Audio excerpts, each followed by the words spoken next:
Well, the seagulls are happy to finish off the last of the chip bag. Huh, guys? Yeah.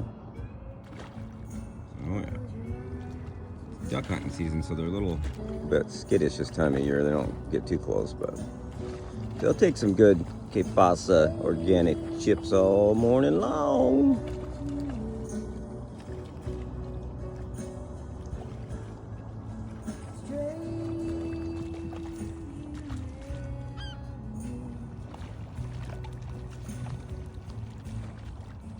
Oh yeah, buddy, good stuff. Some free breakfast.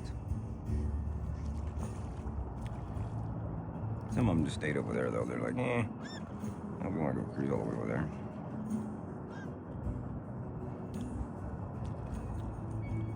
It's fun to watch seagulls in the heavy wind and just gliding on the air. No heavy wind today, but up at Rooster Rock you see a lot of that.